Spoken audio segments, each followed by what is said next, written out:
Tết sao?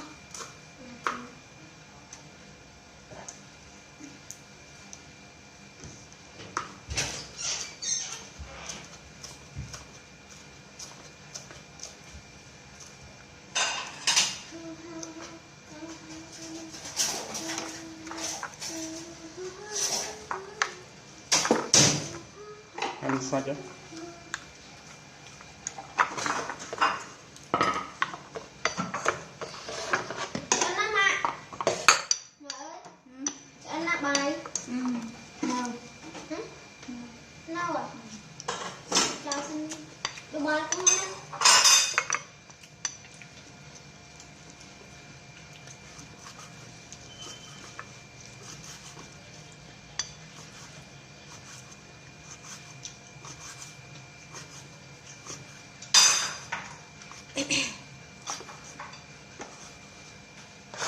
Rồi đó mai còn thấy là của trẻ hay một mình tu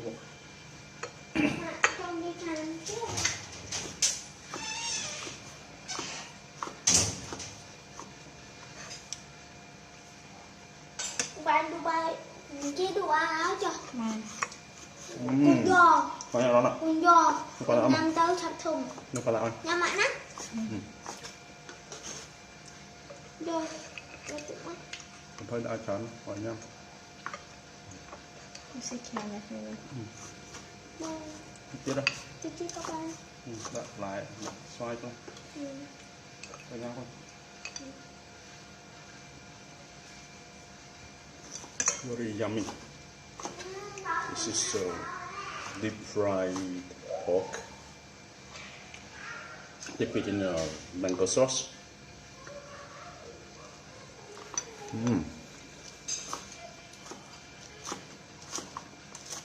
Very awesome.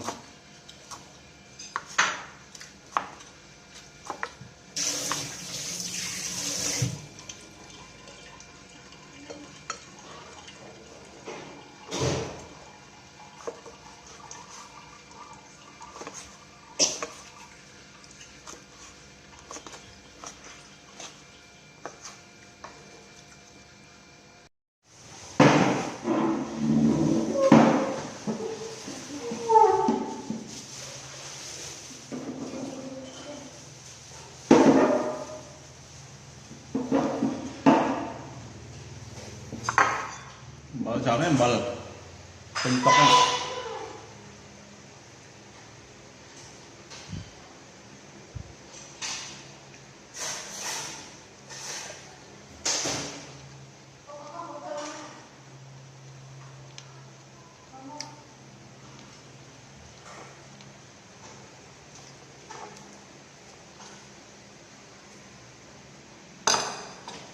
Cho nó làm máy à?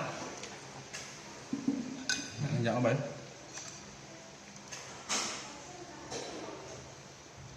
Lúc ba xí tải không? Lúc ba kia không?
Này khối không bán không từ này khối một cái bánh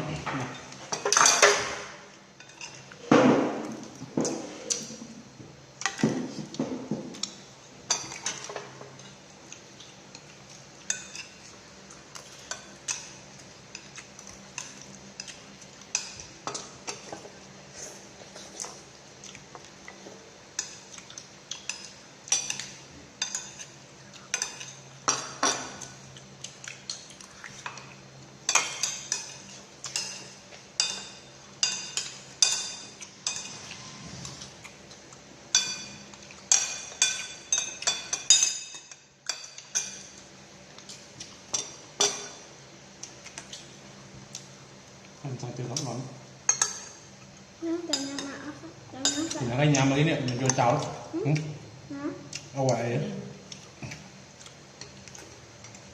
tôi sao nữa một con đi không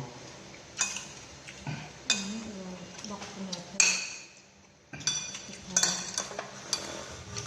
rồi ghê cây mai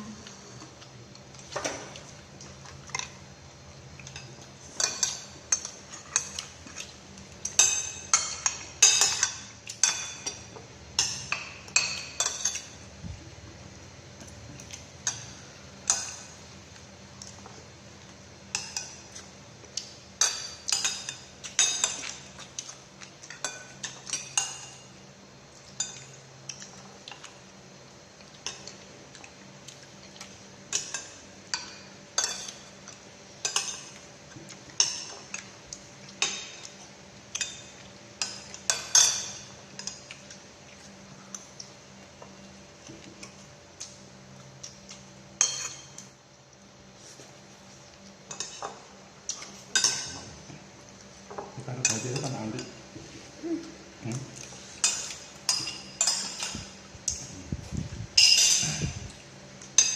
một cái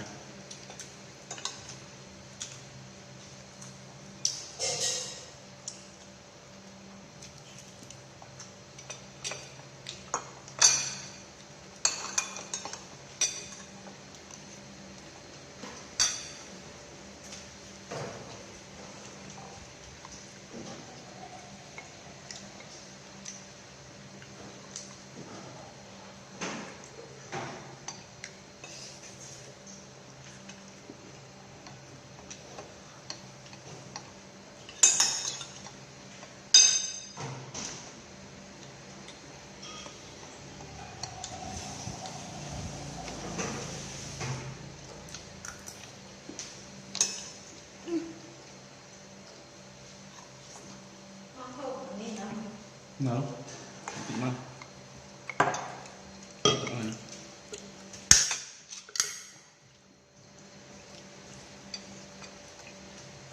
apa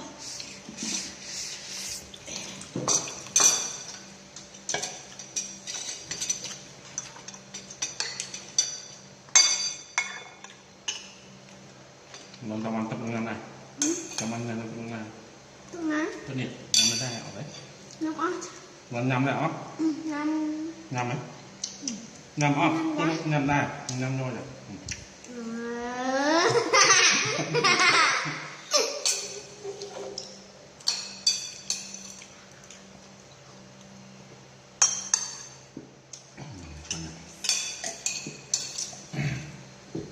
một lọ bia chanh là nó chanh mình đây thôi và bạn nhớ tính theo video mà nó phải là trong đó nhưng có học mình ra anh đang đấy mình khôi cho đất tức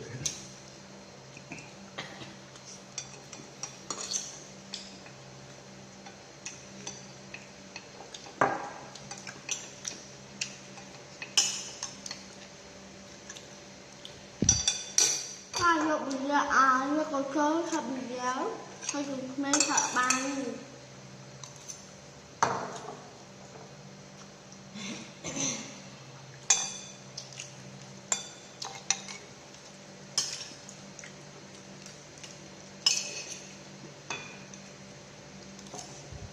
cả tập đấy đó cả cá sting kia đấy ở ấp cho chả này cái mai có những một cá khởi ba thành cái đó này từ cá áo khăn này nè bay mòn bàn cà phê và cao